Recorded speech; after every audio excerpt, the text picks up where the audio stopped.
Members, we have a quorum. It is also the time for the meeting.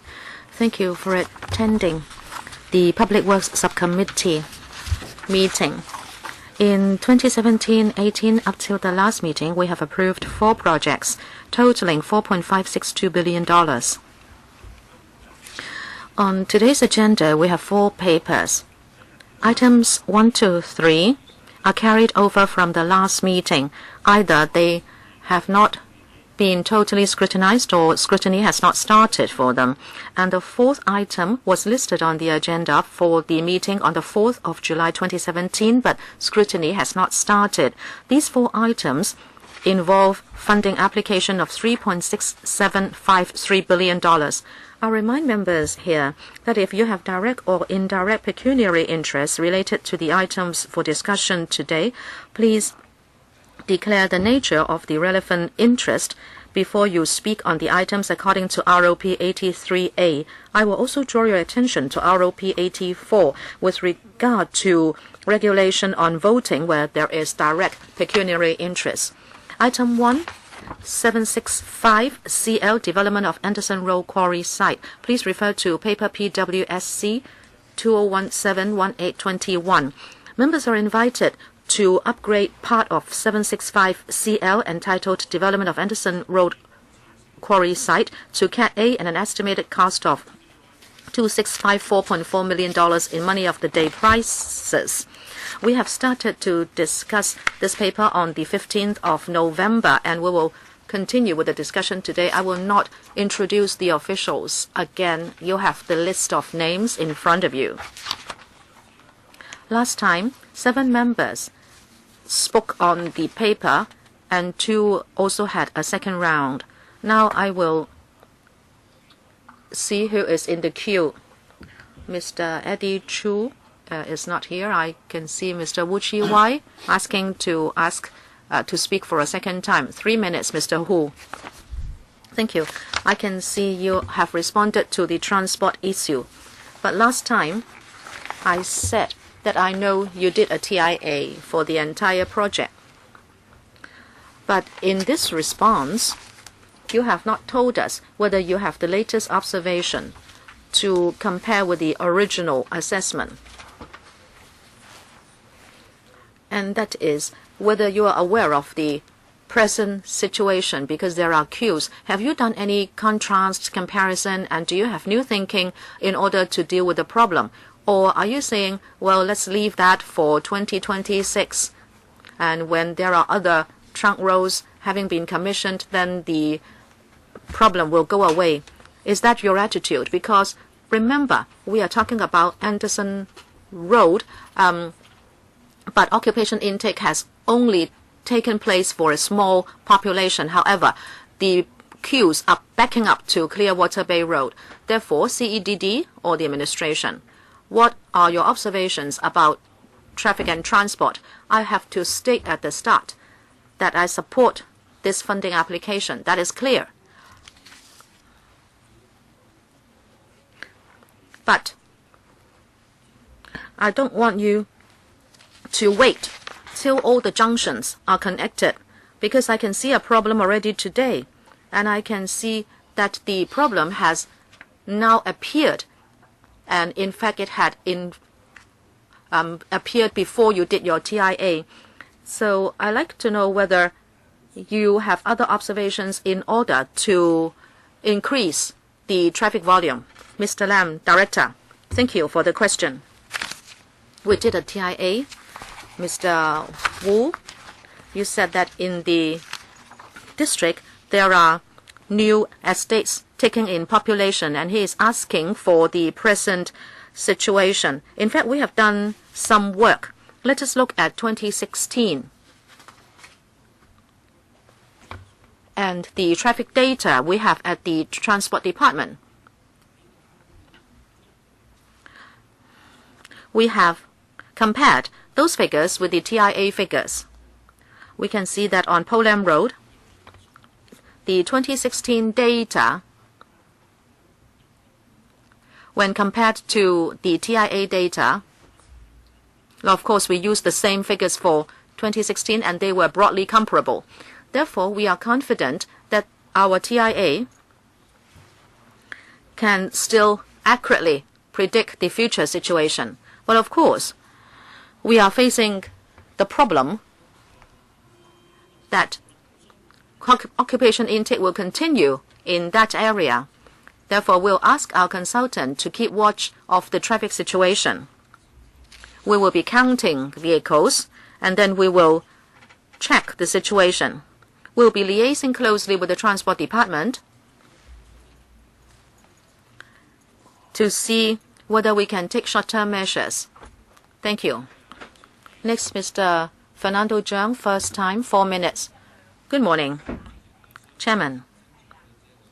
I'd like to clarify something. That is about private-public housing ratios. On the face of it, it looks like, well, if I may refer to your supplementary information, it is said that private housing will take up about 24% of the total supply, and public housing, or let's say subsidized housing, 76%. However, if you look closer, if you look at the present site, all the subsidized housing would be sold. In other words, they are going to be used for starter homes, or they are HOS. If that's the case,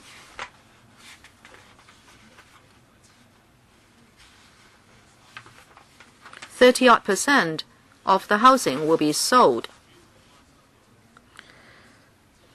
My concern is that we are going down the direction of home ownership in order to provide housing. This is the guiding principle of the CE. And those in the PRH queue are waiting longer and longer, and grassroots who cannot afford to buy their own housing have to wait longer to be housed. I don't know whether we have representatives of the housing department today.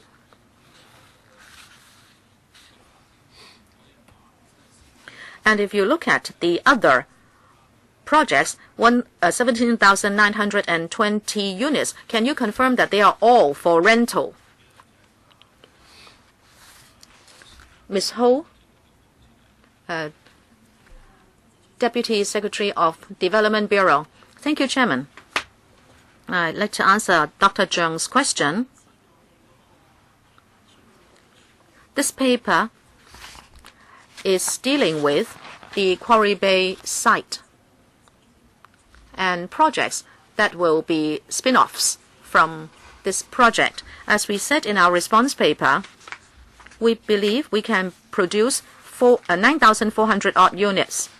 Before we had the Home Starters program, the ratio was 2:8 between private and subsidized housing. But counting in Home Starters, it would be 31% to 69%. And in the supplementary paper, we talk about on-cat and on-tie estates. They are very close. They are just across the road. There will be 17,000 PRH units there. Therefore, if you look at Quarry Bay site and the 9,000 odd units, we have considered the entire Samoping area and the ratio of housing in that area. Because we can see that in that area, subsidized housing is the majority, and in fact, PRH also takes up a major proportion of subsidized housing. That is why here we have done some adjustment to provide more private housing. Thank you, Chairman. Let me try to clarify here. You are saying that the 1,000 units of Home Starters scheme is such that they were originally part of the private housing to be provided at the Quarry Bay site, and the ratio has not changed. Is that right? Well, in fact, it's like this. The 1,000 Home Starters program units will be provided on one particular area within the Quarry Bay site. That was earmarked for private housing. In other words, you are not taking away the provision of PRH units. No.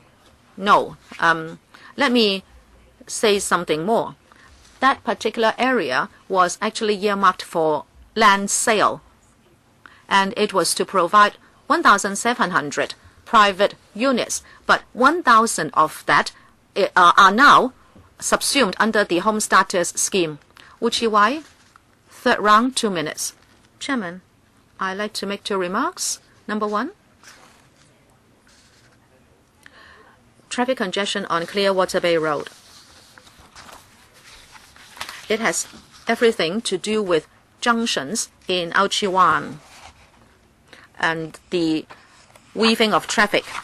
It has always been the case. And now what you are doing is only around Anderson Road. It's clear that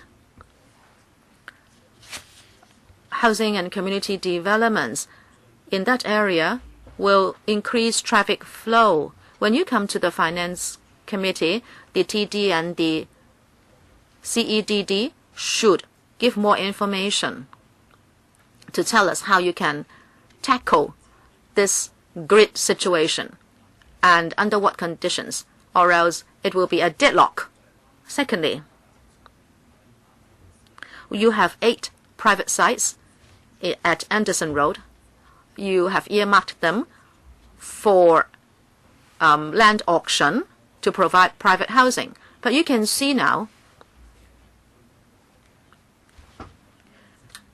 if you look at the housing society, well, the subscription is over 100 times. So we are talking about the sale of subsidized housing. I hope the 5 or 8 sites will provide over 1,000 units, and on top of that, you should consider deploying more land earmarked for auction to provide for sale of subsidized housing.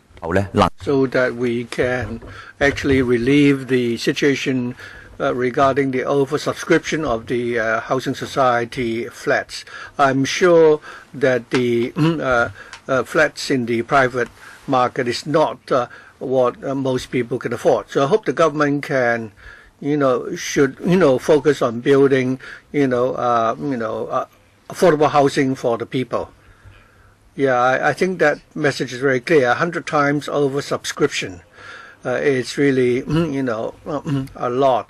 And I'm sure launching more units, subsidized units will be welcomed by the people.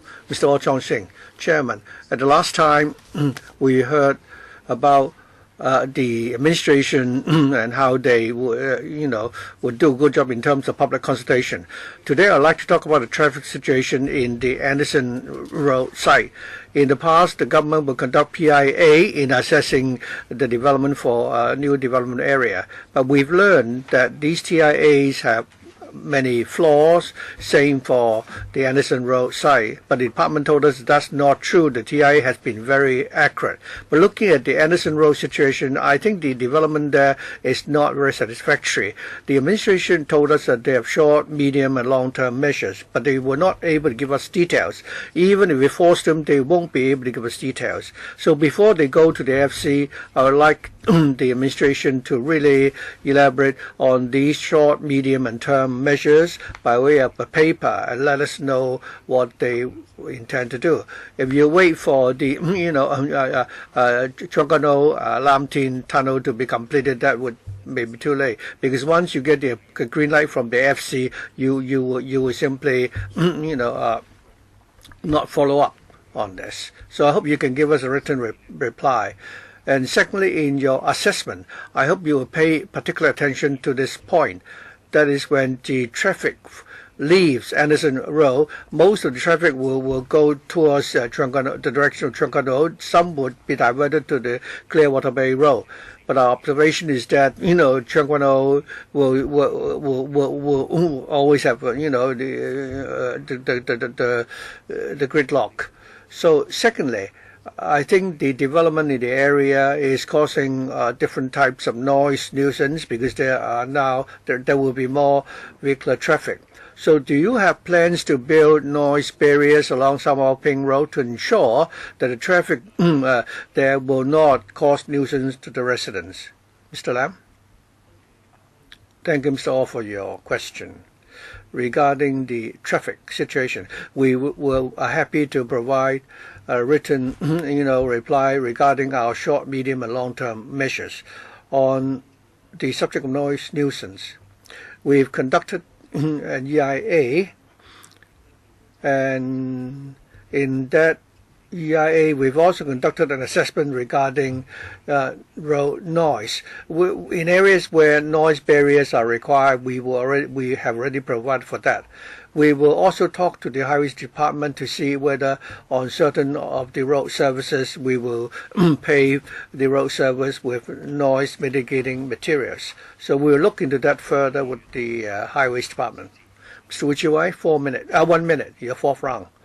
Chairman, I haven't heard the administration saying whether they will, before they go to, when they go to the FC, they will, in respect of the private sites on Anderson Road, that is sites which they originally planned to put on sale, would they conduct a review and tell us or show us that the government is willing to build affordable housing for the people of Hong Kong as the main policy direction? Carrie Lam, in her policy address, only said that the policy will be focused on home ownership, but she had not explained whether or not by home ownership she was talking about luxury, flats or affordable housing. So before we have the next FC meeting, I hope the administration can give us a more detailed paper. Okay. Yeah, so please give us a paper, after the meeting. Fernando Cheung, 3 minutes. Chairman, I have a question about the Quarry Park. It's not included as part of this project, but I think it should be within the same plan. So will you be applying for additional funding for that project, and how much would be the projected cost? And for the Quarry Park, I think the size is quite substantial. So in its design, how many people do you project will be going to the park, and how would you ensure accessibility?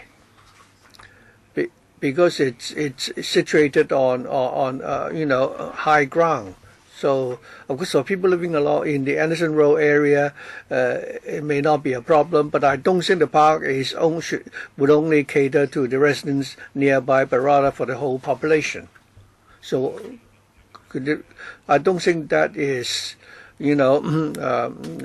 part of the project we're delivering today, but I'm sure this is something that we're also very concerned about. Mr. Lam, regarding the Quarry Park, it is an independent project under the LCSD. They will follow the established resource allocation exercise to plan and build this park. When they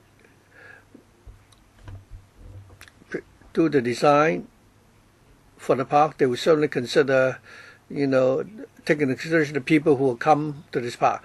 Dr. Cheung is right in saying that the park is located at a fairly high level. So we will certainly provide for pedestrian activities, facilities, so that the people living in the nearby can go to the park. And that will be included in the design of the LCSD. But the LCSD has not yet started its design, so we therefore do not have any estimate yet. And this has not yet been discussed, by the panel yet. So when this project was submitted to the panel, perhaps members can follow up on this project. Dr. Cheung, anything else you'd like to follow up?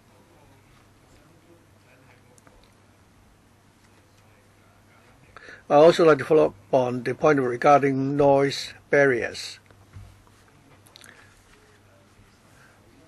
Along the highway, as a result of this project and the development along Anderson Road, there will be an increase in traffic volume, and some of the footbridges or rather flyovers are actually will span over the Shunchi court. So how do you plan to erect noise barriers, there? The time is up, so could the director please give a brief response? Thank you. I believe Dr. Cheung is talking about the section along Clearwater Bay Road. There will be some road widening works there, and we also provide for noise barriers. As we widen the road, we will certainly also install or erect such noise barriers. Do we have any other questions? If not, I should put this item to the vote. I believe we have the quorum. Will all those colleagues who are in favor of this item, please put up your hands. We have 4 in favor. Anyone against the paper? Abstention? We have 2 colleagues who have not put up their hands. So the paper is approved. Right. Would any member require for this item to be taken out for separate voting at the FC meeting? Okay, pending the response, right? So we don't have such a request yet. So please give us written paper to follow up on the questions raised earlier. Dr. Cheung is requesting that this item should be taken out for separate voting at the FC meeting. Next, we now move on to the item 2 on the agenda. Item 2 is PWSC 2017-18-22. This paper proposes to upgrade 868TH to Category A at an estimated cost of $587.7 million. And the government had already consulted the housing panel, and the report of the panel deliberation of this item is already attached. In attendance to answer members' questions, we have Mr. Low, Assistant Director Highways, Mr. Fok Ming, and Chief Engineer, Mr. Lee Wai Ping, and Chief Geotechnical Engineer, Mr. Ip Sing Tin, and Chief Architect from the Housing Department, Madam Tam Kwai Yi. Right. So, do we have any questions? Mr. Ray Chan, 4 minutes. Thank you. I'd like to ask about the TIA for the public housing project on Mount Shan and Heng Tai Road. So I understand that this project is not governed by the EIA ordinance, but the government has undertaken to conduct a TIA for this project. For the public housing development project, have you already conducted the EIA and the TIA already? To develop this, green belt, how many trees will need to be felled and how much waste will be produced? Do you have any figures for that? Thank you. Thank you, Mr. Chan, for your question. Regarding the TIA and the EIA for this project, the government has already done that. And I'll invite our colleague from the Housing Department to give you the details. Mr. Yip, thank you. We've conducted a TIA and EIA in respect of this project. The findings of both studies have indicated that there will not be significant impact on the neighboring area. Regarding the trees to be felled, there will be about 350 trees which will be affected, and we need to replant about 120, and only 229 trees will need to be felled. For the public housing project along Mount Shan Road, it Is it the site where you have the cycling park and the archery park? Will you find a site to relocate the cycling park so that the facilities will not be will not be sacrificed because of the housing development? I'll ask Madam Tam from the Housing Department to answer that question. Thank you. Regarding the subsidized housing project along Mong Shan Road, we have 3 community facilities. A few years ago, we've already arranged with the Lands Department to reprovision them to a different area in Mong Shan. Next year, when work begins on this project, I think the site would be ready for works to proceed. So for the whole project, it would not result in the reduction of such open space and facilities. Yes. For those 3 facilities, they are operated by different community organizations. The Lands Department has already arranged for alternative sites for them to be reprovisioned. I'm asking whether or not there will be a reduction in the size of the area where these facilities will be reprovisioned.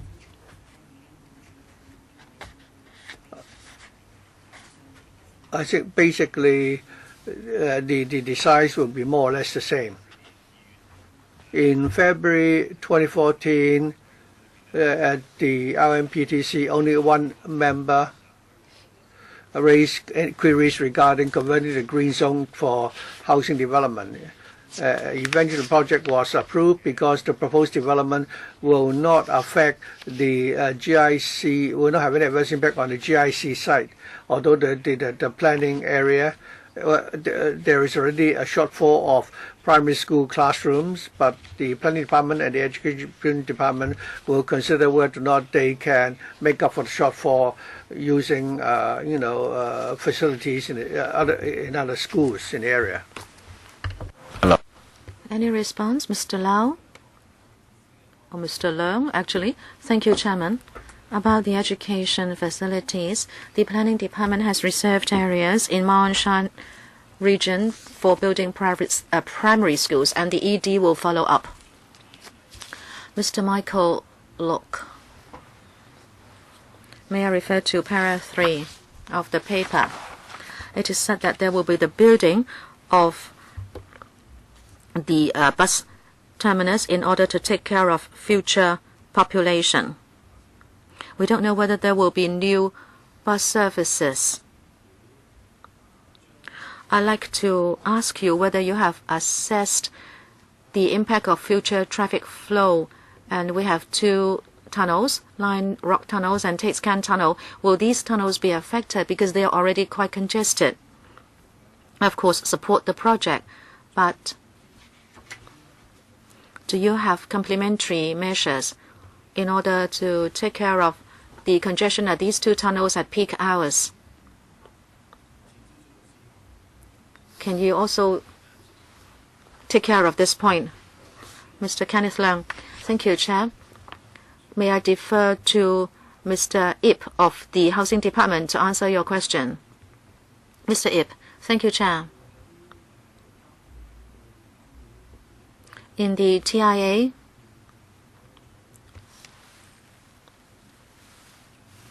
we will take care of the demand on mass transport as a result of population intake. That is why we are going to add hardware, and by that I mean the bus stop. As to whether there will be new bus routes and whether we are going to increase the frequency of existing routes, the TD will do a detailed assessment later. Mr. Luke asked about traffic at Tates Can. The administration understands that in the morning, southbound or northbound in the afternoon, we understand that it has exceeded the design capacity. That is why there is congestion at Tiscan Tunnel and also in its connecting roads. But early this year, the TD did an assessment on the rational distribution of the 3 cross-harbour tunnels and 3 tunnels linking up Kowloon and Sha Tin. The administration is looking into different improvement measures so that in future, Tiscan and Lion Rock Tunnel can have some of the traffic diverted to Sha Tin Pass and also Eagle's Nest Tunnel. Mr. Holden Chow. Thank you, Chair. We understand that there will be new PRH supply at Ma On Shan. And from the paper, I can see that there will be 2,100 and 1,900 units. Altogether, we can accommodate 10,300 people. That is why you are going to do something about the road arrangements and also to build a noise barrier. I think this is worth our support. Since people are going to move in, it is good that you are doing this TIA and provide better roads. However, I'd like to say that in NT East as a whole, many people have talked about the lack of parking spaces. This time around, you are building a noise barrier. You are going to widen the roads. I'd like to ask you whether you have thought about providing more parking spaces. Or, if you can't do it this time, will you be able to do something in future projects? Because there is a high demand for parking spaces in Ma On Shan. People have talked about that a lot in the past. Please. Mr. Leung, thank you for the question. Again, I'd like to defer to Mr. Yip of the Housing Department.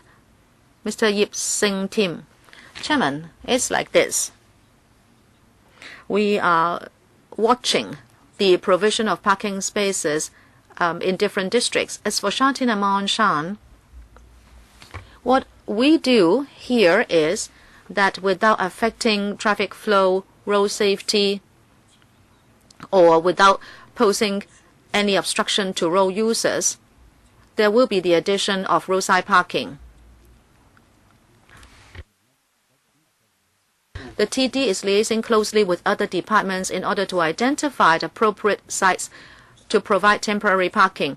It will also monitor the use of such areas. Also, in all new projects, the administration will require contractors to provide or developers to provide parking, and the TD will ask the contractors to provide a certain number of parking spaces according to Hong Kong SPG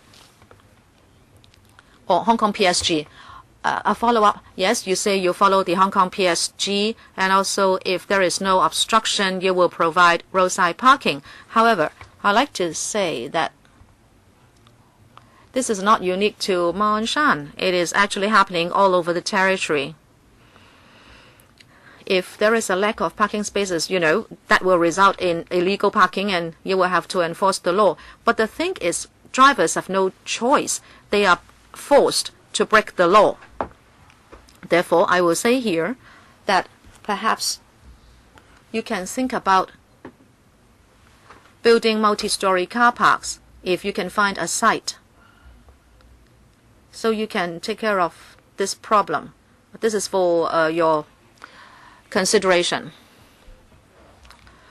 I believe the administration has heard that many times, but then we need a solution from the administration.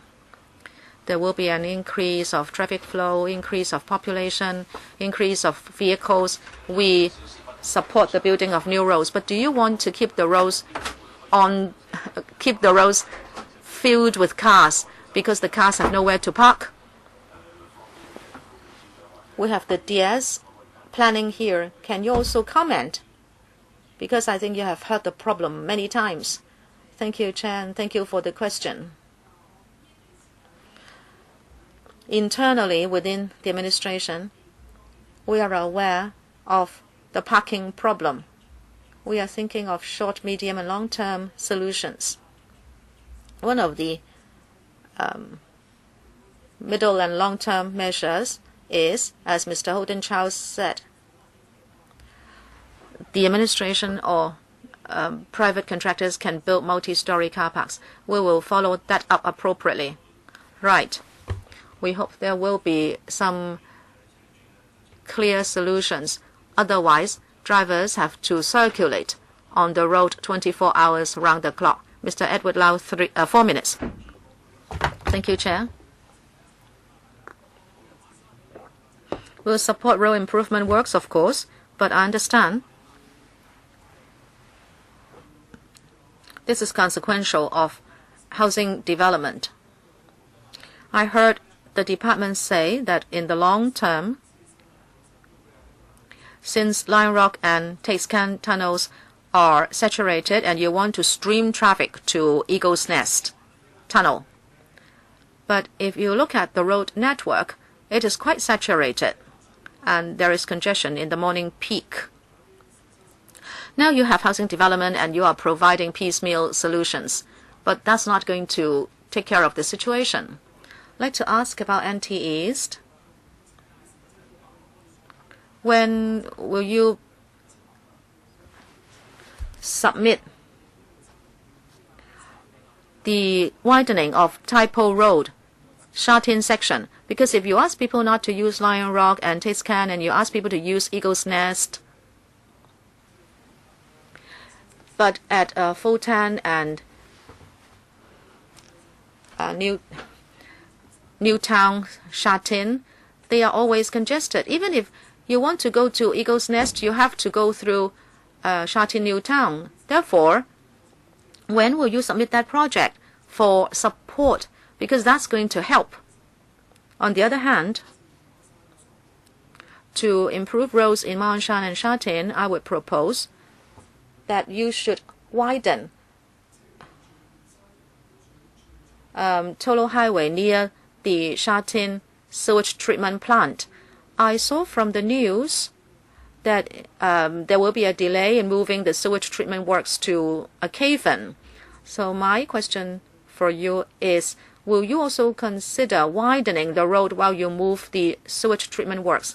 Every morning, if you go from Tolo Highway to Tasekan, it is also a bottleneck. And in the long term, can you consider having more tubes or lanes at Lion Rock and Tasekan? 3 questions. All those questions are not related or directly related to the paper, but indeed, if you can deal with the bottlenecks, that will be something you have to do, Mr. Leung. Thank you for those questions. I think those questions have to do with NT East traffic. Mr. Lau, you talked about widening of roads in Sha Tin. That is a project for CEDD. And CEDD will work according to their schedule and submit the project for approval by PWSC in due course. As for the sewage treatment works and whether tunnels can be widened. Sorry, can I interrupt you? You were talking about the CEDD, but it's also under the Development Bureau. Well, it's better for you not to have mentioned it. You said you want to divert people to Eagle's Nest from Lion Rock and Tasekan. And I was asking you why people don't use Eagle's Nest. It's $8 for Lion Rock and Eagle's Nest. There is a good reason for people not to use Eagle's Nest. It's because the connecting roads are congested. If you don't improve the roads, there is no way for you to talk about diverting traffic to Eagle's Nest Tunnel. Mr. Leung, I can continue. Well, please answer my question first.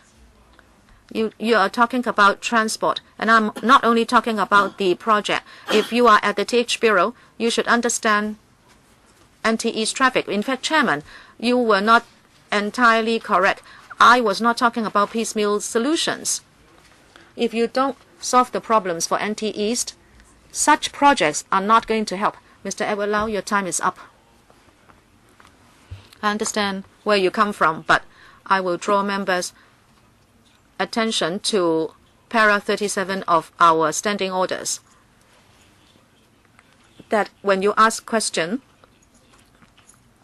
those questions must be directly related to the paper under discussion. With regard to wider policy issues, members can raise them at the council or panels. Chairman, I already allowed the official to respond to your questions, but I must point out that you should concentrate on the paper under discussion. Sorry, your time is up. If you say this is related, well, you can say that traffic in the entire territory is related, but it will not be possible for the officials attending for this item to answer your questions. Please note that. Dr. Fernando Zhang, first round, 4 minutes.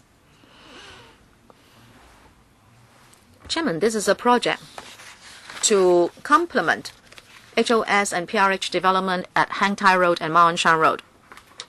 I have a few concerns. Number one, at the district council,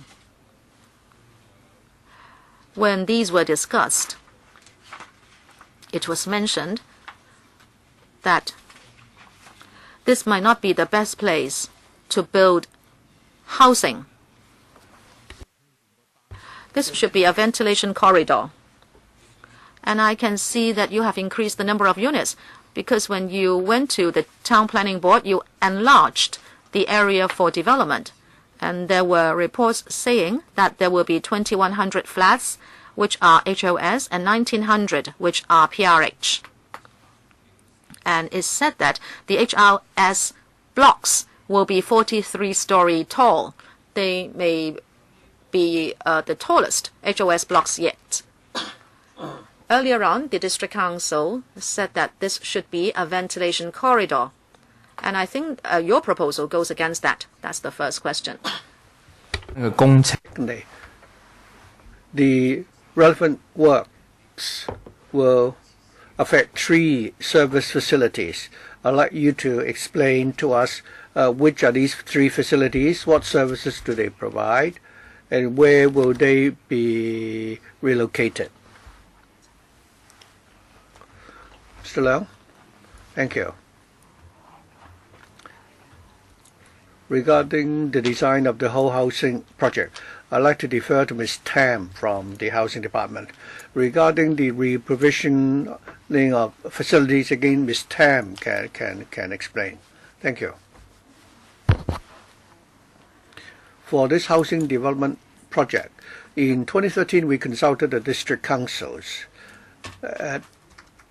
The number of units we proposed were smaller than what we are now proposing. But in March 2017, we consulted the Sha Tin District Council once again, and we explained to them, we put forward to them our latest proposal regarding the 21 subsidized units and the 1,900 PRH units.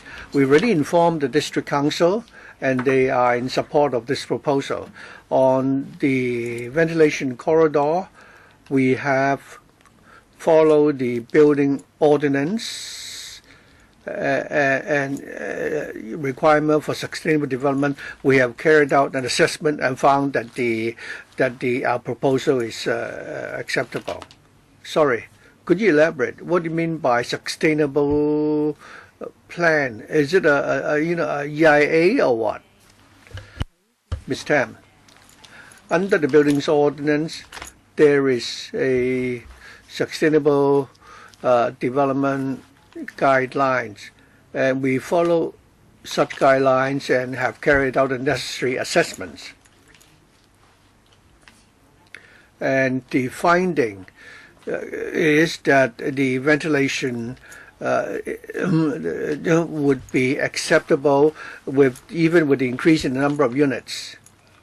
Could the administration give us a copy of the report of that assessment? Perhaps after the meeting you can give us a paper to elaborate or to supplement on that. In fact, for all the design of all PRH units, they would use the latest BIM technology to cater for the need for ventilation and natural lighting. Perhaps after the meeting you could provide us with the supplementary information. Regarding the reprovisioning of facilities, could you also answer the question? Mr. Yip, thank you. There are 3 facilities there, the archery, this bicycle park, and a green park. The government has already arranged for the archery park to be moved to the service restaurant in Mount Shan. The bicycle park will be moved to Area 73 in Sha Tin, and the green park will be moved to Kong Yuan. Mr. Kong Chun Yu, 4 minutes. I think the purpose of the project is to improve on the traffic situation. But I'm concerned that during the work period, have you assessed which are the areas where the residents will be most affected? You said that you've carried out EIA and TIA studies. I'd like to know which are the public housing estates which will be most affected, and how much nuisance will be caused to them by this project. Secondly, I'm concerned about the preservation of trees. In previous projects, we're told that certain number of trees would need to be felled. I understand for this one, about 300 trees would need to be felled. But very often after we've asked our questions, we don't know what happened to the trees afterwards. According to my limited understanding, for a major project, 100 trees may need to be removed, and they are replanted elsewhere, but they are moved somewhere and put together very close to each other, and the trees are you just pack them together in an alternate location to make up for the shortfall, but in the end these trees would all fall to the ground when there is a typhoon. So I'd like to ask how you propose to make proper arrangements for the relocation of the trees. Thank you. Regarding the first question, that is, what will be the impact during the works period, I'll ask the Housing Department to respond. Regarding the impact on trees, for the work site, there are about 500 trees. In our design, we've tried our best to retain as many trees as we can. So we are retaining about 200 odd trees. There are 350 odd trees which will be affected. We will, if these trees could be relocated, we would do that. But there are 123 which will not, which will be relocated. There are about 200 odd trees which will need to be felled. So for the entire project, we will relocate them in nearby areas or in the green belts.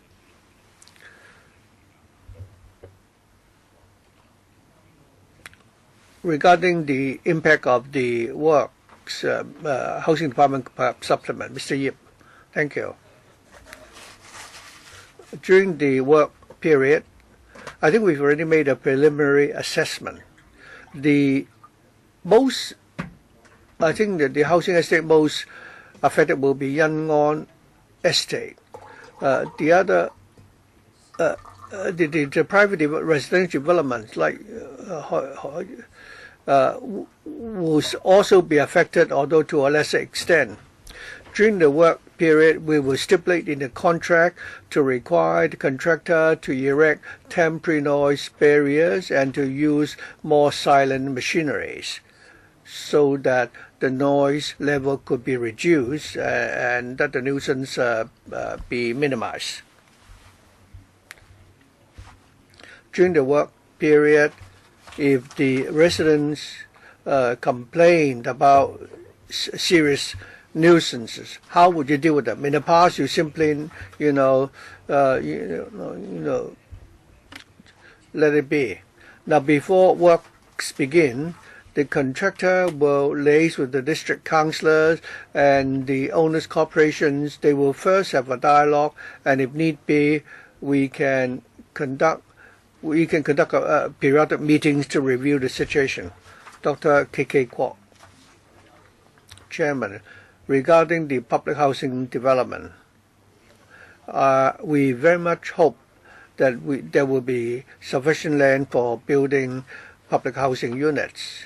But for the public housing units built by the government, although you call it public housing, but very often you are actually building HOS and also the home purchase scheme flats. So the actual number of PRH units are not that many. Furthermore, Werno, Carrie Lam's policy now. Well, according to I think every time you build a PRH unit, you will incur a loss, and that's why the government is now focusing on building units for sale. So my question is about the ratio between public housing and HOS units, and also how would this development affect the traffic flow? For PRH residents, I believe they will rely on public transport such as buses and minibuses, PLBs. And some of the residents may need to make a living, as drivers, and they need to, park their vehicle, the lorries and trucks where they live. So, because they need to make a living using these vehicles. So in future, will you provide for parking spaces for lorries and vans? For example, you may have people who drive school buses. These are PLBs, but they are not GMBs or PLBs. But these are residents living in the public housing estates, and many of them are drivers. So in the road design and in the facilities you will provide, have you catered for that? And secondly, you say you will reprovision some of the amenity facilities. With such a large number of new PRH units, and we don't object to that, but the road, why did the road improvement projects here, after it's being completed, will it be able to maintain the traffic volume? Right now, the design of the egress and ingress of the for the housing estates are very problematic. In Tongchong, for example, many school buses are not able to find, spaces to park. And secondly, we have handicapped persons like senior citizens and the mentally, retarded children. There is no place for them to board these buses. And very often the design is so faulty that that there is serious congestion. So I don't know whether there will be sufficient facilities so that when the housing units are being built, the senior citizens, the wheelchair bound. So right now they cannot find any place to board, the transport that they want to take. Mr. Leung. Again, I would like to call upon Ms. Tam to answer the question. Ms. Tam, thank you. The member asked about the PRH units and the flats that will be for sale and the ratio between the two. In this development, right now, Yangon Estate already has 2,600 PRH units. In phase 2, the 19,000 units we propose to build, and putting the two together, we're going to have 4,500 PRH units. For the 2,100 units for sale, about 2/3 will be for rent and 1/3 will be for sale in the entire development project. What about provision for car parks? Would you provide for parking spaces for, goods vehicles, school buses, and so on. For the expansion of the housing estate, we will be increasing the number of light goods vehicles. Right now there are 10. We will follow the Hong Kong Planning Standard guidelines to increase the provision. Well, you're just forcing them to breach the law. Again, could you give us a paper to give us because the total number of commercial vehicles actually exceed the number of car parks. I know. That's why. Can we ask them to give you the paper to provide the supplementary information? Mr. Holden Chow, 3 minutes. Thank you. Just one small point. I know that in the plan for this project, you propose to erect a noise barrier, which it will be erected along Mount Shan Road facing Yan On Estate. On the other side of the road, you have the PRH development on the other side of Mount Shan Road. That's exactly the project we're looking at now. The noise barrier faces the Yan On Estate. But for the new PRH estates, how would you assess the noise impact? Would you consider also providing noise barriers on the other side of the road? And secondly, just one comment. I said that I hope you would provide multi-story car parks. Another colleague have also suggested that other than multi-story car parks, would you consider building car parks at basement levels? So just one question and one comment. Mr. Lau? Regarding noise barriers and the location where they will be erected, I'll ask Mr. Yip from the Housing Department to answer the question. Thank you. When Mr. Kong Chun Yu asked the question earlier, I've already said that Yan On Estate Phase 1 will be most affected. When Yan On Estate Phase 2 is completed, it will more or less sort of block Yan On Estate Block 1. So Phase 1 will not be affected by Mount Shan Road. Now what are we going to do about Phase 2? We will provide acoustic windows in order to take care of traffic noise. I also said that behind Phase 1, there is a lot of private housing, and we are going to build a noise barrier of 1,500 meters in order to block the traffic noise from Mount Shan Road. As for the HOS across the road, we are going to use acoustic windows like in Phase 2 of Yan On Estate, so everything will be up to standard. Next, Dr. K.K. Kwok, second round, 3 minutes. Thank you, Chair. I'd like to give some time to the officials to answer my 2 questions. Number 1, parking spaces, especially for commercial vehicles. For them, it's a matter of livelihood. You can say private cars are not for making a living, but I'm talking about vans and light lorries, etc. They are commercial vehicles. I hope you will do something to help them. Number 2,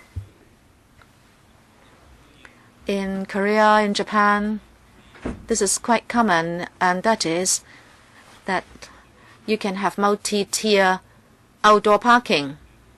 And also in HD car parks, you can assign the first 2 stories with a higher headroom for commercial vehicles. Will you do that? Because this is important as a livelihood issue. Secondly, my question has not been answered, and that is, I was talking about ingress and egress for the estates. In society, there are people who are not mobile. They are underprivileged. They need easy access. without blocking other road users. In Yetong Estate, you can see a failure. Ms. Tam. Thank you, Chair. I'll answer Dr. Kwok on commercial vehicles. In the entire development plan, we will act according to Hong Kong PSG to provide parking. As I said, there will be an increase of parking for light vans. It will be inside the car park. As to whether we can provide better mobility, well, like every estate, there will be barrier-free access for residents and visitors. They can access the estates. When you talk about barrier-free access, do you mean there will also be picking up areas? Yes, Chairman. What about Yetong Estate? Do you call that a barrier-free estate? Have you been there, Ms. Tam? Well, can anyone answer the question? Is she aware of that? Have you been there, Ms. Tam? Ms. Tam, can you answer the question? If not, please follow up the matter. Don't just pay lip service. I'm asking you this question. Have you been to Yetong Estate? Ms. Tam? Dr. Kwok, I have not been to the place you mentioned. Okay, we can have some exchange after the meeting, because this is not related to this item. Mr. Chu Hoi Tik, Eddie, 4 minutes. Thank you, Chair. I'd like to ask a broader question. The PWSC and FC have been vetting this kind of projects which are to complement short, medium, and long-term housing development. These are infrastructural or road projects. Usually, the papers will tell us that to complement housing and other developments. I sense a missing link, and that is employment, Chairman. The Development Bureau will spearhead these projects. They emphasize 2 things. 1, housing. 2, roads. In your reply letter, your development parameters, you are saying you have to house people, you have retail areas, but you are assuming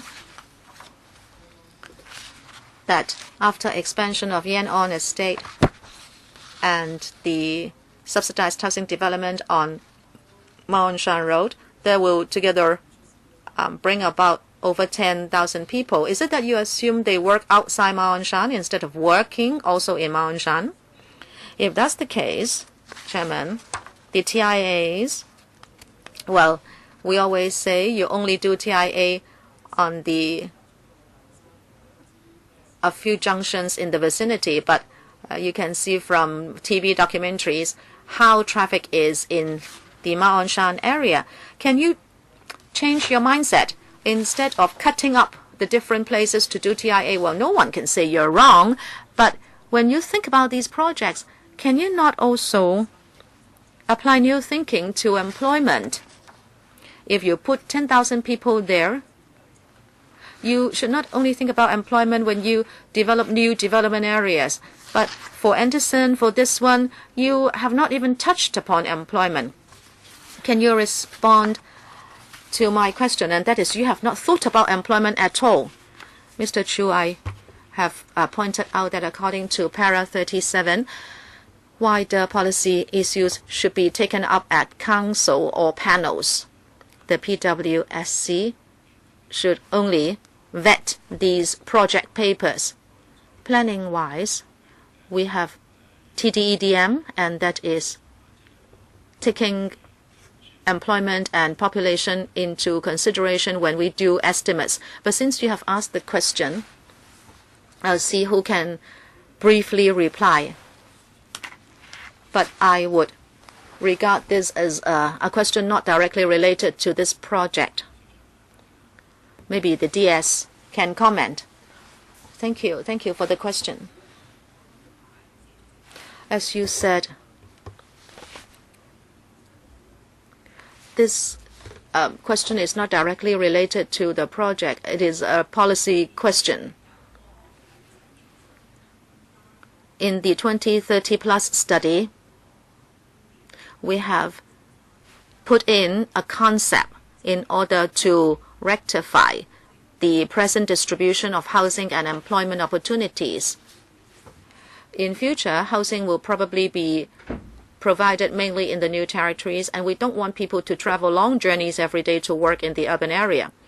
So as the member said, indeed, when we develop NDA, we have increased thinking about working in the same district where you live. But if you look at this project, well, in developed areas, in order to find land for housing, and I'm talking about developed areas, if we can create space for housing, it is not equally easy for us to create employment in the same area. But we will add in commercial elements where possible, like retail, in order to take care of the needs of the new population, and also to try to create jobs in limited space. But the members' point will be considered for the future. Second round, 3 minutes. Edward Lau. Chairman, I will ask the question in another way. This is a good improvement project. Later on, there will be more population living here. I heard the department say that in the long term, you want to direct or divert traffic to Eagle's Nest. Are you going to provide roads leading to Eagle's Nest? What is your plan? Without affecting Lion Rock and Tate's Can. Who will take the question? I'd like to defer to Mr. Yip of Housing. Mr. Yip, thank you. The road project here does not include that part, but I'll try. In the medium-term improvement proposal, we understand that the CEDD plans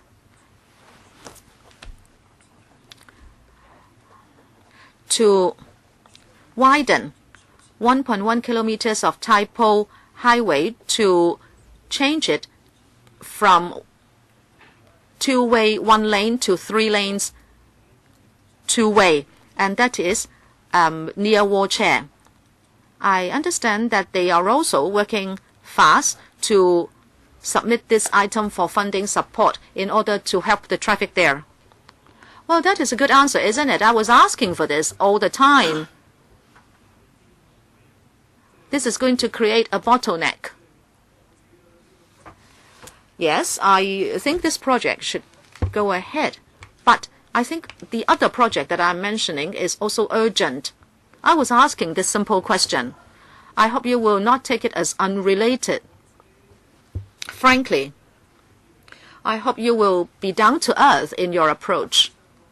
This is very much related. It is intertwined with this project, actually. I have no other questions. When this project goes to the panel or when you come to the PWSC again, I'm sure we are concerned about this, and I hope that will come to us soon. Dr. KK Kwok, third round, 2 minutes. Chairman,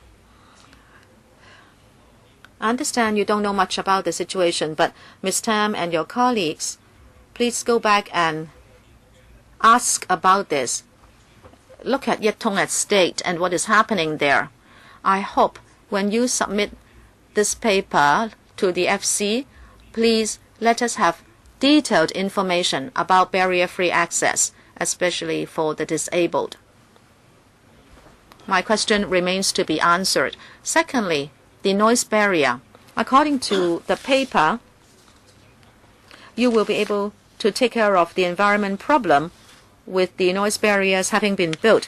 I'd like to ask for some data. Before you have the noise barrier, what is the noise level? And also, after the noise barrier is built, we understand from Central Kowloon route that the data could be worrying. Say, for example, you can only protect people up to a certain story. People may be protected if they live within the height of the noise barrier, but not above it. No residents are speaking up. However, if you make a decision like this, the residents will be victimized. Well, actually, I think Mr. Yip has more or less answered it. Can you give a further response? Mr. Yip. Thank you, Chair. As I was saying, when Phase 2 of Yangon Estate is built, it will not be affected by traffic noise on Ma On Shan Road. Well, Phase 1 will not be affected, and for Phase 2, we are going to provide acoustic windows to take care of the traffic noise, and the traffic noise will be kept under 70 decibels. We are also going to have the same design for the other side of the road, and again, the decibel will be kept at 70 and below. Will it be enclosed? No. The acoustic windows are not totally enclosed. No, that's why I'm asking you. Well, there will be one such window for one unit. Why don't you provide a supplementary paper? This is a new design. And that is, you are going to work around the windows. Some are going to keep out noise, and you may have double glazing for the windows in order to reduce noise. It is worth telling us more about it. Please give us a paper after the meeting. Yes, certainly. Mr. Alvin Young, first round, 4 minutes. Yes, Chairman.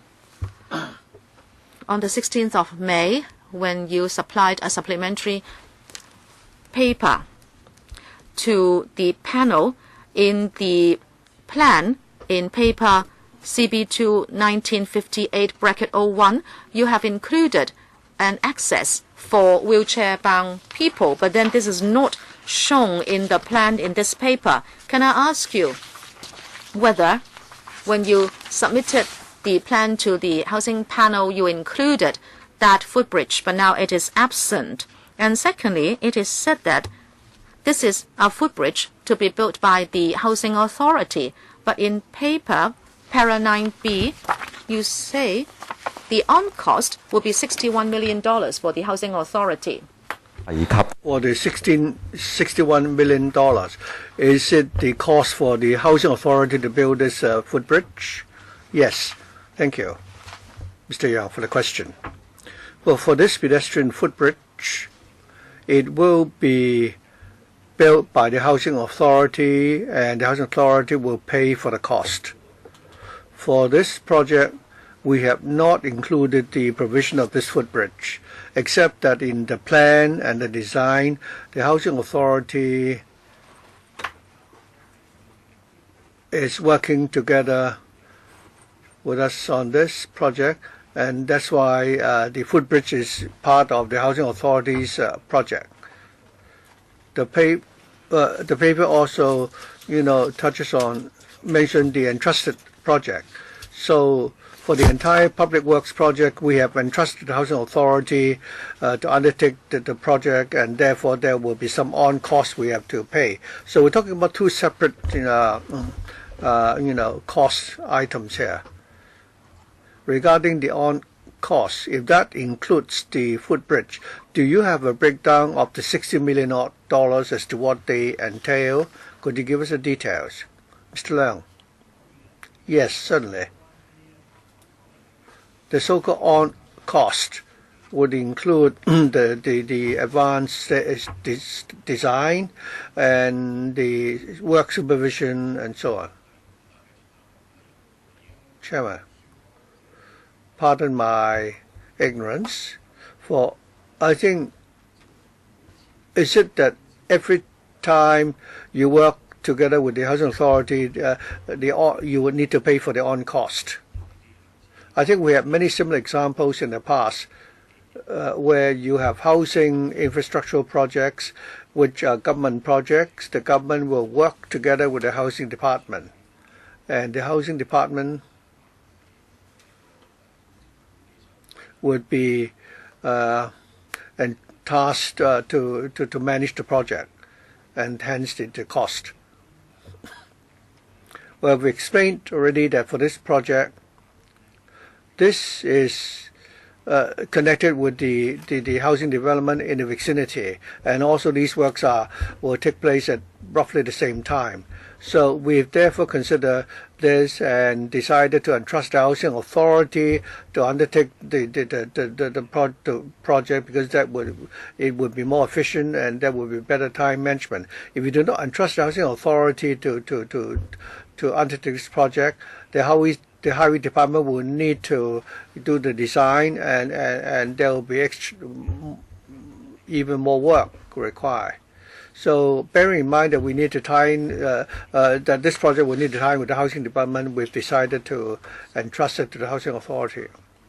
I think we have many such similar examples in the past. Chairman, regarding the maintenance of this footbridge, it will not be the responsibility of the government. Yes, it will be the responsibility of the housing authority. Eddie G, 3 minutes for the second round. Thank you. First of all, I'd like to ask a question on behalf of Mr. Yong Ming Chow, the district councillor from the district. He's been going after the administration for the TIA report. Is it like in previous examples where you have only conducted the TIA report, you only have a TIA report for the few junctions in the area rather than an overall TIA for the entire Ma Shan district? Secondly, the chairman just reminded me not to ask very broad questions. So I'd like to just follow up on what the development parameters that you've listed in your supplementary paper. We are told that expansion of Yangon Estate, there will be 5,000 square meters retail, and the Manshan project there will be 2,000 square meters. For the 7,000 square meters concern, how many additional jobs will be created? Well, thank you. Regarding the TIA report, I would like to ask Mr. Yip to take that question. Regarding the retail facilities, I'd like to defer to Ms. Tam. Mr. Yip, the chairman, the TIA report. Now, before we carried out the assessment, we had agreed with the TD on the scope or the area to be covered by the study, and then we would make a projection of the traffic demand generated by the additional population. That is standard procedure, and the road improvements which need to be made because of this assessment is already covered in this project.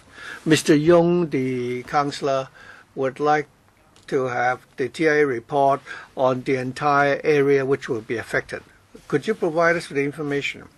For that TIA report, as of this morning, it has not yet been officially approved. But I understand that in the next 2-3 weeks, it will be. Normally, after it has been approved, we are able to provide a copy. Okay, please do that when it's available. Ms. Tam, would you like to answer the other question? Regarding employment opportunities, in the overall development, there will be a provision for commercial and retail facilities. There will also be community facilities. And that's why for these 3 facilities, they will be creating more employment opportunities. So far, we do not have any official number as to the number of jobs which will be created. But we can certainly talk to the relevant departments like the SWD to see how many additional social welfare facilities will be provided. And we'll also find out about what will be the additional trades and so on that will create employment. Fernando Zhao. Other than these two sites, the open space and the other one is the green belt, you are now rezoning these two sites for. I realize that you still have a very large number of units for sale. For PRH units, it's actually in the extension. It's in the Yangon Estate extension. There are 2,000 odd units for sale and only 1,900 for rent. But even for this standalone, housing project, you're still inclined towards selling these units rather than building PRH units, which we do not accept. To the east of Shallow Road, there used to be a GIC site. It is now rezoned for low-density private residential development. I'm also very concerned about this because that site could originally have been able to provide for welfare facilities and community facilities. For the PRH project along Hung Tai Road, would it have to also provide for some of the such functions? Well, Dr. Zhang asked about the ratio between flats for sale and for rent. For the subsidized flats for sale, the site is separate from the PRH site in Mount Shan. So we would like to make optimal use of the sites. So for the subsidized housing units in Mount Shan, I think we can provide for 2,100 units. On the other side, where we're going to build PRH units, that is for the extension of Yangon Estate. And so given the size of the lot, we've already made the optimal use of the site and provide 1,900 PRH units. We don't have a sort of a ratio. We are just but given the size and the constraint of the sites, we will try to provide the maximum number of units we can. What about the site to the east of Yusa Road, the GIC site there? That is converted to low-density residential development. That site, the facilities which could otherwise have been developed there, will they be incorporated in the expansion of the Yangon Estate? Well, we don't have any particular information regarding that site. So we don't have such information. But in phase 1 of Yangon Estate, the welfare facilities provided there, it has been agreed that with the District Council and the SWD. Originally there were 3 or 4 such facilities. We've increased it further by to cope with the demand in the Mount Shan and Shatun area. Mr. A. Chen, 3 minutes. Thank you. I'd like to follow up on Alvin Young's question regarding the pedestrian footbridge. It's not mentioned in this paper. And it's not mentioned in the housing panel's paper either. So I'd like to know in which paper I can find any reference to this footbridge. There is a town planning board paper which says that we're going to build a footbridge with retail facilities in Mount Shan so that residents there, it's more convenient for people in Mount Shan. Well, this footbridge is not really part of this project. Actually, in May, there was another paper for the housing panel on this. So perhaps Mr. Leung could explain. Thank you. And after this was deliberated by the housing panel, the government provided a supplementary paper, which was issued on the 16th of May 2016, and there's an annex to that paper which will provide a map, for the pedestrian facilities. Members can refer to the map in Annex 1. You'll find in the middle there is a pedestrian footbridge linking up the two PRH estates.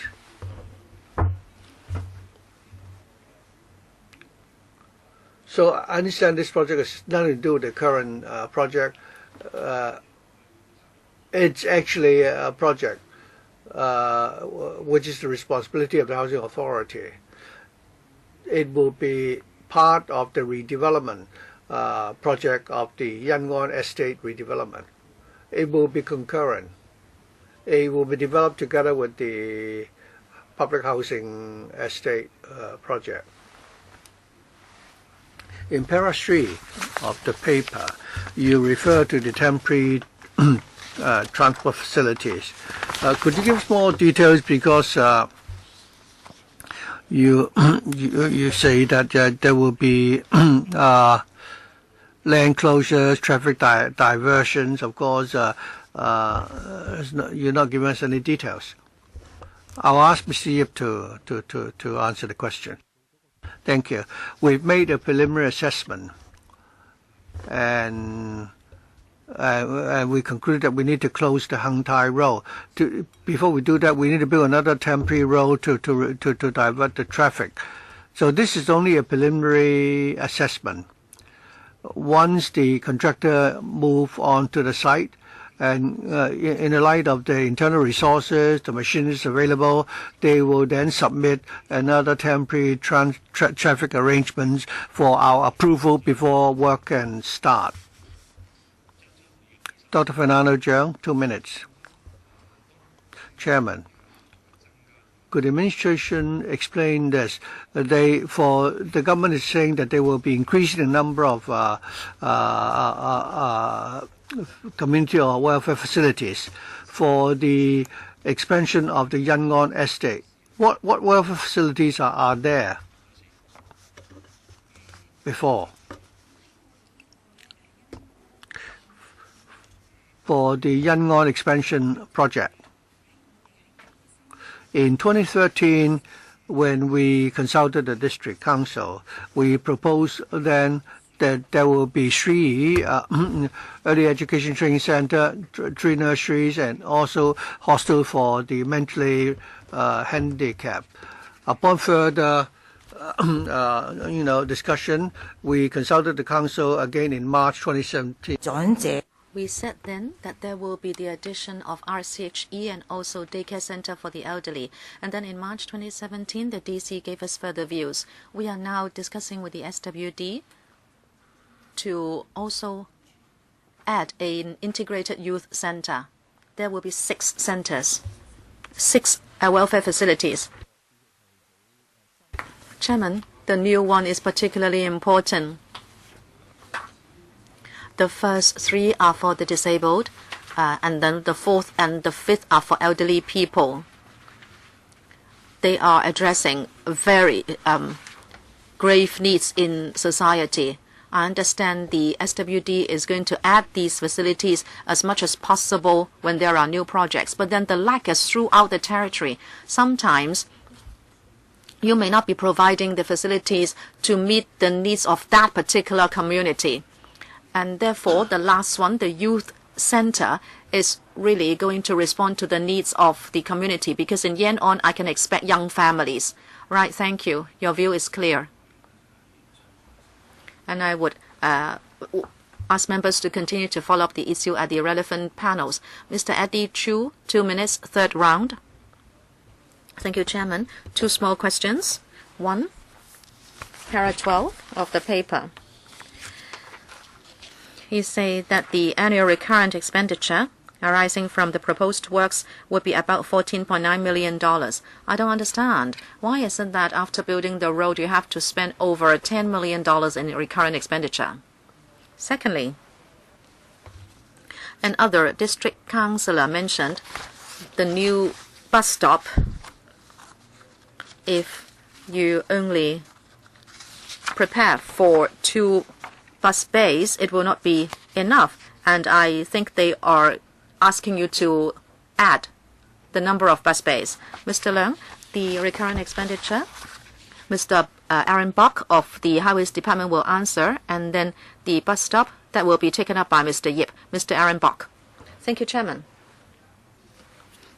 Every year, the recurrent expenditure would be about $14.9 million. This will be for general maintenance, the highway, the road, the carriageway, and the pavements, and also road signage, slope barrier, noise barrier, and also public lighting, as well as planters. And this will include electricity tariff. And the estimate has been based on our usual maintenance cost. Of course, this is an estimate only. The department will look at the eventual scale of the works in order to provide a better figure. Mr. Yip, we will be building a bus stop of 52 meters long, which will allow the parking of 4 buses. On the side of the public housing, there will be a new 39 meters long bus stop for 3 buses. And on Hang Fai Street, the existing 2 bus stops will be combined to become a bus stop of 72 meters long. I will reiterate that the new population will have a greater demand on public transport, and we will do an assessment as to whether we are going to increase frequencies for existing routes or provide new routes. The TD will do an assessment. Well, that will not be for the PWSC if we are going into the details for providing bus routes. However, I think the bus bays and the size of the bays are now quite clear. Chairman, if it is possible, the $15 million sum should be broken down for our reference at the Finance Committee. Mr. Bok, can you do that? Because after all, it's an estimate only. You talked about different things in order to do road maintenance. Mr. Bok, well, all along, we do have a breakdown for such recurrent expenditure, but that remains an estimate. Yes, I understand, but I still like to have a breakdown. Okay, can you have a paper to state that? Dr. K.K. Kwok, 4th round, 1 minute. I'd like to ask about the noise barrier. The HD said that this is a new approach. It has not been tried out before. So these residents are going to be guinea pigs. No, I already said that this is not unprecedented. They already use those windows. Yes, you can continue. Please allow me to speak. Chairman, I only have 1 minute. Well, I can give you more time. In the paper about the environment, it says very clearly in para 18 that there will be different facilities, including the silencers, mufflers, acoustic lining, or shields for noise construction activities. Those are 4 different measures. And then when I asked the question, it is said that they are going to use the new acoustic windows. Well, I don't have a lot of data, Chairman. You know, we want to read data to see how noise can be reduced, and you are telling me it would be kept within 70 decibels. But I want to know whether you can really achieve it. Mr. Au of the EPD is here. I'd like to know whether he can help. And the noise barrier is going to cost a lot. It is going to cost $57 million. We are going to spend $57 million on it, and it is like 15% of the project cost of $386 million. I want public money to be well spent. Can we have some data? And I'm referring to the 4 measures in para 18. Is it that these will be probably replaced by the noise barrier? Mr. Yip, first of all, para 18 has to do with temporary noise reduction during construction. But what I said about acoustic windows, that would be a permanent installation on the buildings in order to take care of traffic noise. As the chairman said, actually, This is not unprecedented. It has been used many times. After the meeting, I can provide more detailed information to members. But I'd like to reiterate that many years ago, we developed this with the EPD. You understand that PRH is usually built in densely populated areas or next to highways. Therefore, we invented this kind of windows. So people living in these blocks will have a quieter night. Okay, I would propose that at the panel, you can arrange some site visits to PRH sites where acoustic windows are used. So members will understand this more. But for this project, as Mr. Yip said, he will provide a supplementary paper. What about the costing? Yes, I can also answer this briefly.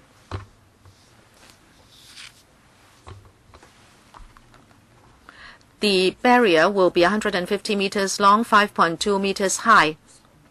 And also, it has to go deeper into the ground in order to take care of the impact of high winds. And we believe the estimate is appropriate. Mr. Elvin Young, second round, 3 minutes. Thank you, Chair. I am quite curious about the acoustic windows. They are going to cost $50 million or more. I'd like to ask about maintenance and repair. How much money do we have to plow in the future? And what is the service life of the acoustic windows? Because we are not engineering people. So I'm a little curious, Chairman. Can the HD or other people educate us? Well, these windows are for the project, not for the road works. Mr. Yip. Thank you, Chair. Talking about the noise barrier, Mr. Eddie Chu asked about the maintenance cost that will be included in the $14.9 million. As for the acoustic windows, that will be the property of the HD, and the HD will be responsible for maintenance and repair, and it has nothing to do with the project cost here. Mr. Au, about the acoustic windows. The HA and the EPD have tested these windows in some pilot projects. We measured the resulting noise, and we also considered maintenance and repair. As the HD said, we can supply more information after the meeting. Chairman, I still have some time. I'd just like to find out more. I'm really curious about these acoustic windows. Can you give us some examples of these windows having been used in estates that have been built? And in fact, yes, you can give examples and also arrange a site visit. Mr. Yip, a few years ago, the first generation was in Sai Ching Road. That was the first generation. And now we call them acoustic windows. In fact, they are sliding windows. They will not block airflow, but they can take care of traffic noise. As the chairman said, if members are interested, we can arrange a site visit so we can have a detailed explanation on site.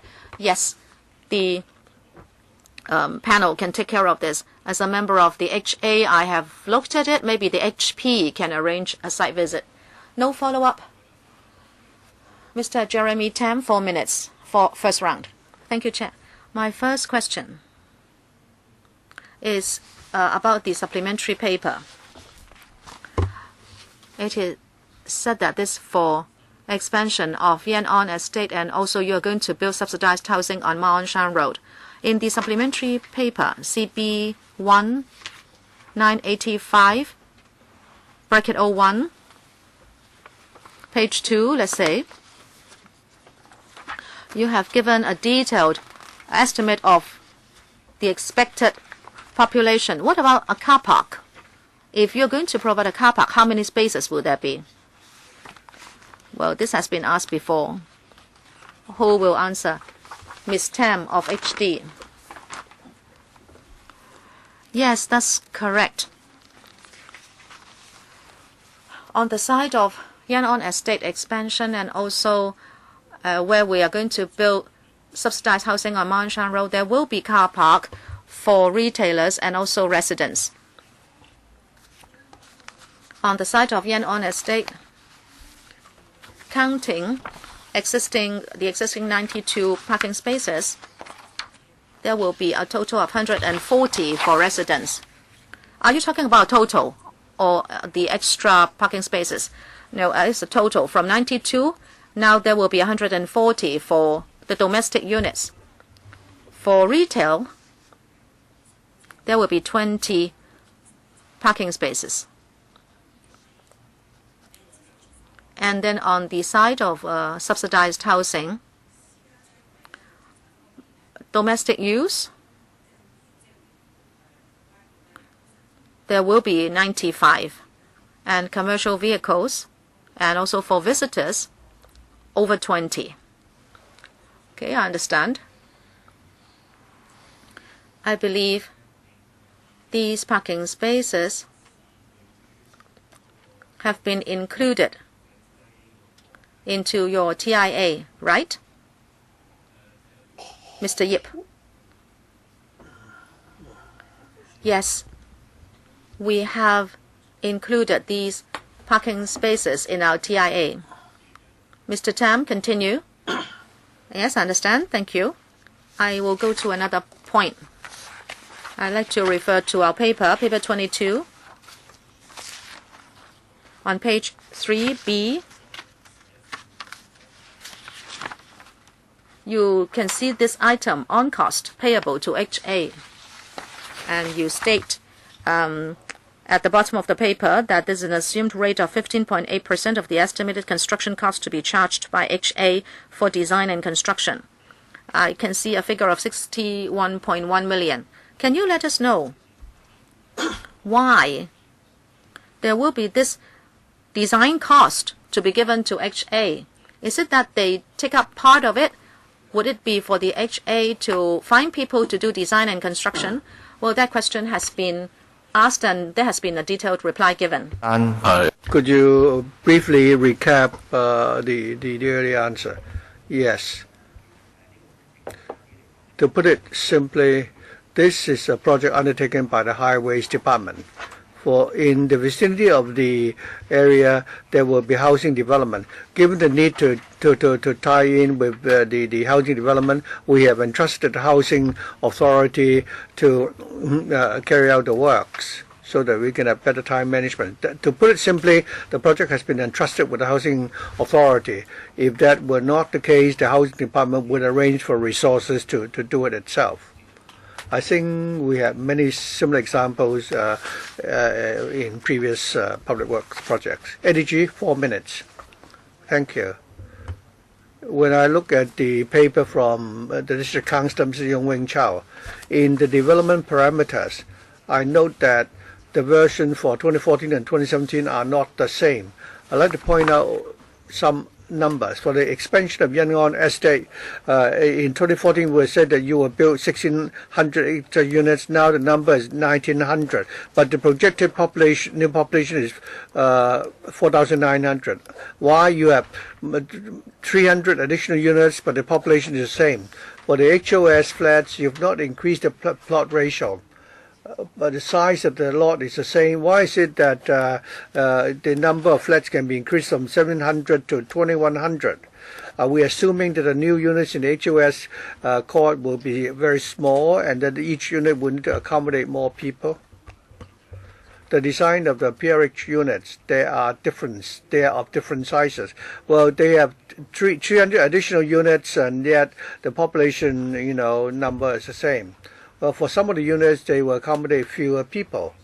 Perhaps Ms. Tam can still briefly respond. Yes.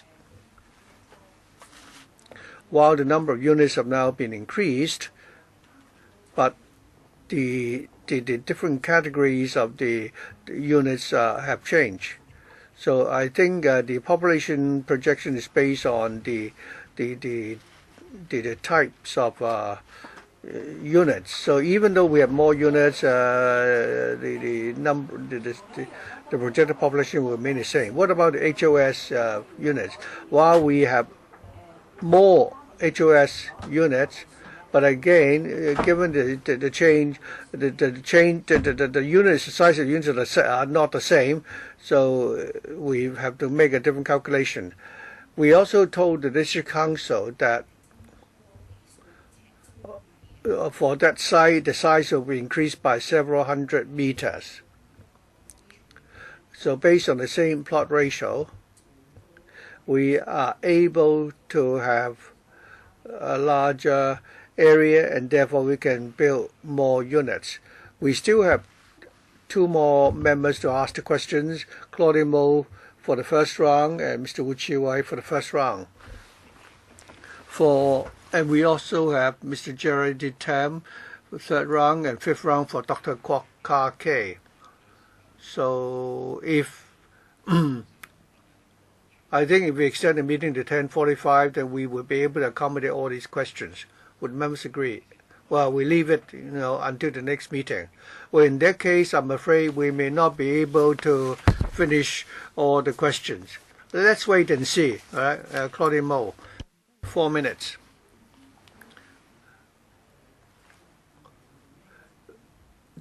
We have 559 trees on site. Only less than half of the trees will be retained. I think that question has been asked before, or maybe you have a different angle. What I want to know is, for the trees that you propose to preserve, they would be valuable species. Otherwise, you wouldn't keep them. Would you promise that the trees that will be retained will not be damaged?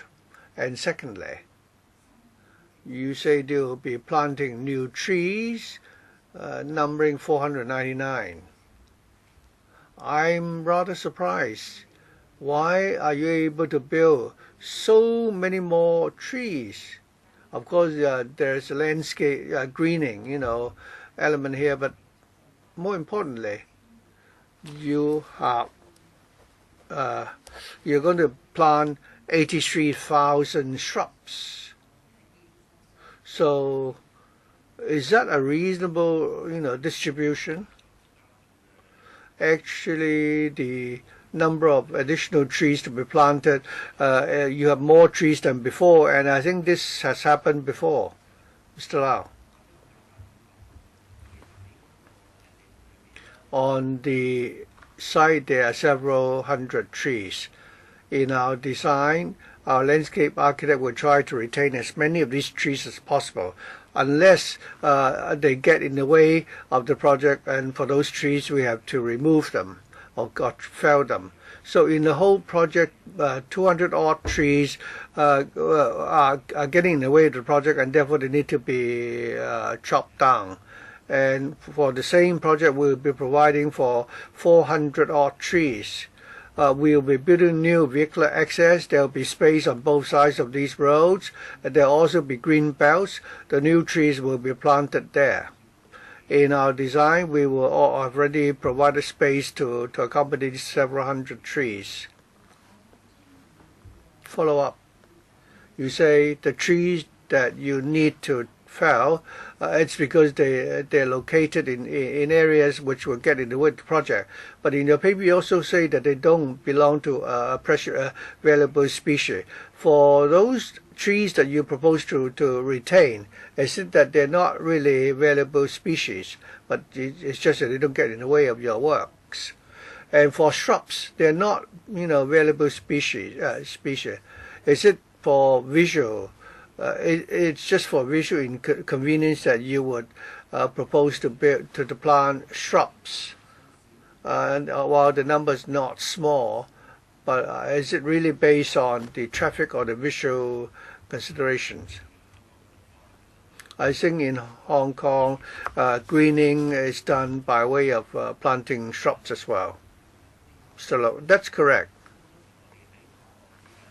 In our design, we would strike a balance between providing between the provision of trees and shrubs.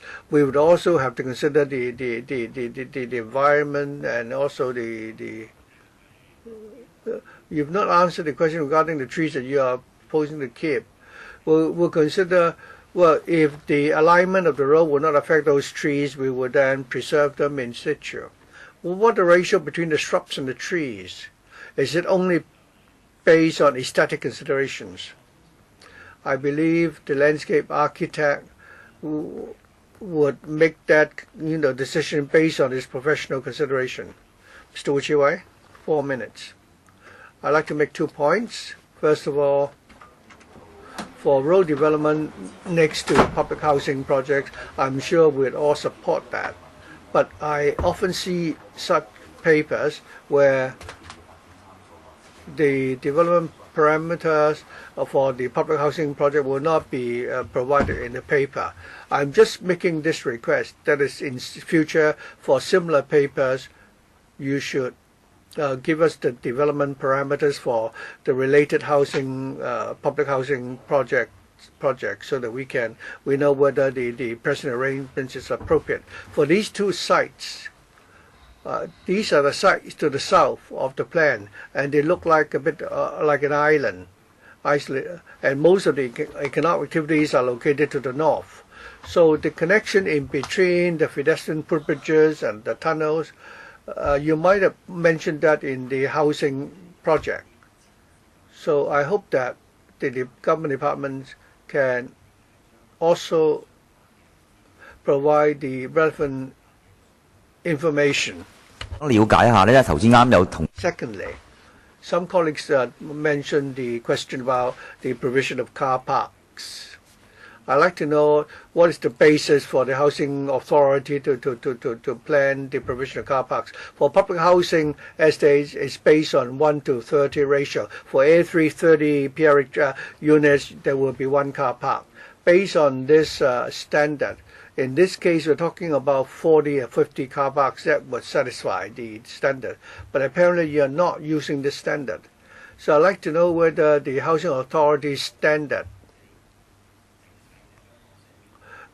whether they can deviate from the standard, the Hong Kong, planning standard and guidelines, because we're talking about 1 parking unit for every 5 to 8, flats or units.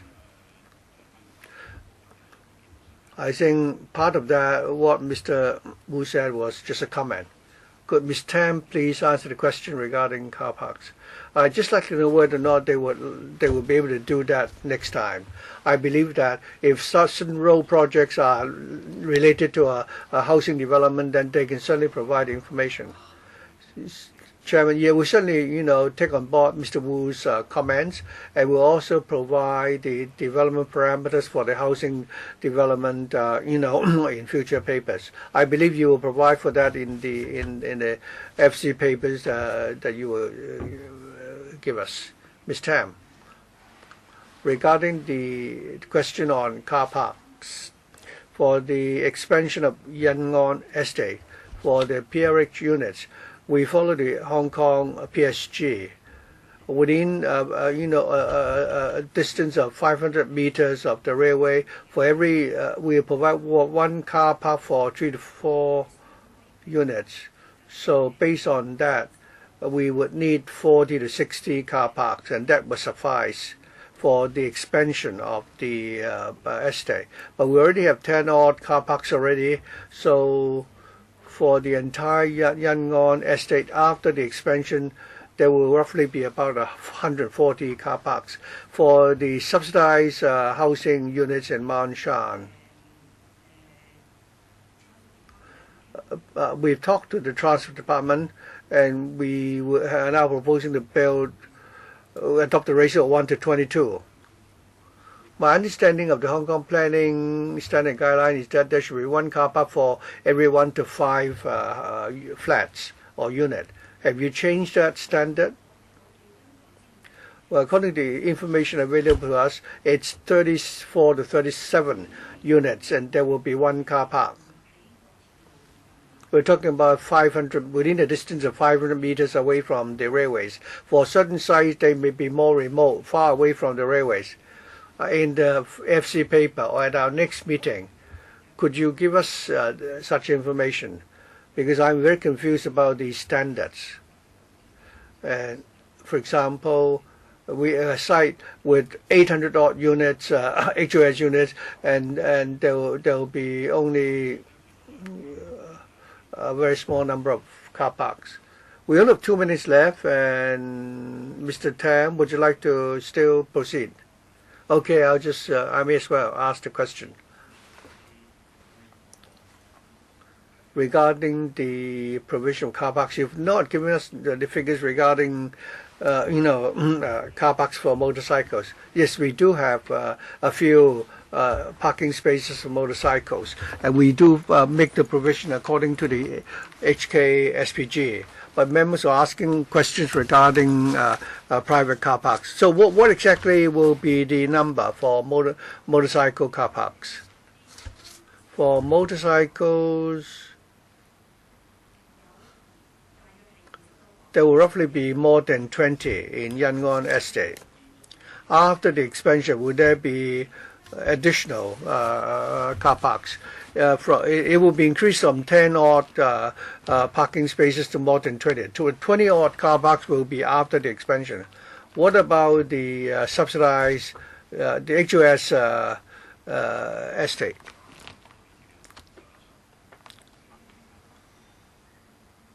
Do you have the information? I don't have the information offhand. Mr. Leung? Chairman, actually, the housing authority design has already catered for the demand for motorcycle parking spaces. In the Mount Zion Public Housing Development Project, there will also be provision for motorcycle car parks. The present provision is now that there will be 19 car parks for the